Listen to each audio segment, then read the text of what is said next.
கொரட்டை எதனால் வருது அப்படிங்கிறத நம்ம எப்படி கண்டுபிடிக்கலாம் அப்படிங்கிறத பற்றி இன்றைக்கி நம்ம வீடியோவில் பார்ப்போம்.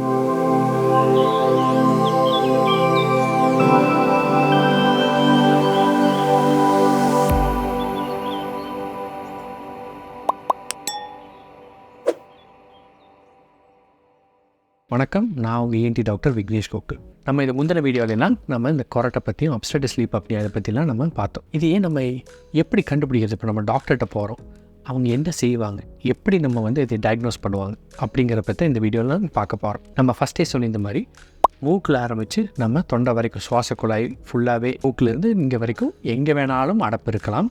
ஓகே, இதை நம்ம எப்படி கண்டுபிடிக்கலாம் அப்படின்னு பார்த்தோம்னா, முதல்ல நம்ம ஒரு ப்ராப்பர் கிளினிக்கல் எக்ஸாமினேஷன், நம்ம தொண்டையில் ஏதாவது டான்சில்ஸ் பெருசாக இருக்கா, இல்லை மூக்கில் ஏதாவது கட்டி இருக்கா, மூக்கில் எலும்பு வளைஞ்சிருக்கா, இல்லை மூக்கில் சதை பெருசாக இருக்கா அப்படிங்கிறத நம்ம டேரெக்டாக கண்ணில் பார்த்தாலே கண்டுபிடிச்சிடலாம்.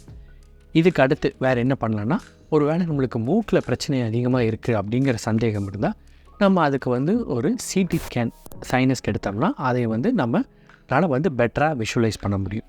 ஓகே, பட் இதே ஒரு வேளை தொண்டையிலையோ இல்லை நாக்குக்கு பின்பகுதியில் அங்கே ஏதாவது பிரச்சனை இருந்தால் அதை நம்ம கழுத்துக்கு ஸ்கேன் எடுத்து நம்ம கண்டுபிடிக்கலாம். ஓகே, இப்போ இது எல்லாத்தையும் ஒரே இதில் பார்க்க முடியுமா அப்படின்னா எஸ், நம்ம கிளினிக்கில் நிறையா இப்போல்லாம் ஃப்ளெக்சிபிள் நேசோ லெரிங்கோஸ்கோப் அப்படின்னா ஒரு சின்ன ஒரு டியூப் கேமரா மாதிரி இருக்கும், ஒரு ஆப்டிக் ஃபைபர் கேபிள்.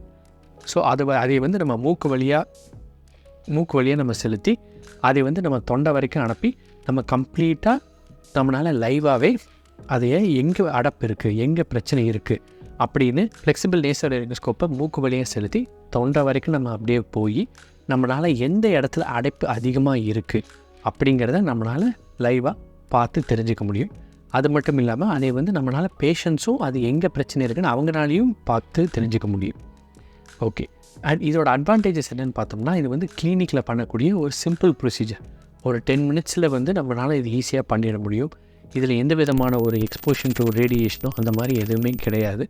அண்டு தேவைப்பட்டால் இதை அவங்கள பேஷண்ட்ஸை படுக்க வச்சு கூட நம்மளால் செய்யலாம். இல்லை இன்னுமே வேணும்னா கூட சில டைம்ஸ் நம்ம பேஷண்ட்டுக்கு தூக்கம் வரதுக்கு மருந்து கொடுத்து கூட நம்மளால் எக்ஸாக்டாக அதை செஞ்சு எந்த இடத்துல எக்ஸாக்டாக அது அடப்பு ஏற்படுது அப்படிங்கிறதையும் நம்மளால் பார்க்க முடியும்.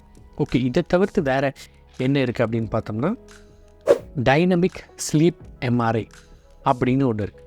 ஸோ அந்த டைனமிக் ஸ்லீப் எம்ஆர்ஐ அப்படின்னா என்னென்னு பார்த்தீங்கன்னா, நம்ம தூங்கினதுக்கப்புறம் நம்மளை ஒரு எம்ஆர்ஐ ஸ்கேனரில் படுத்து அந்த எம்ஆர்ஐ நம்மளை சீக்வென்ஷியலாக நிறைய இமேஜஸ் எடுத்து அது எல்லாம் ஒன்றா கம்பைன் பண்ணி ஒரு வீடியோ மாதிரி இருக்கும். ஸோ அப்போ என்ன ஆகும்னு பார்த்திங்கன்னா, நம்ம மூக்கிலேருந்து கழுத்து வரைக்கும் மொத்தமாக ஒரே ஒரு வீடியோவாக ஃபுல்லாக கேப்சர் பண்ணி அது ஒரு லைவாக வீடியோ மாதிரி. ஸோ எந்தெந்த இடத்துல மூக்கிலேருந்து தொண்டை வரைக்கும் அடப்பு இருக்குது.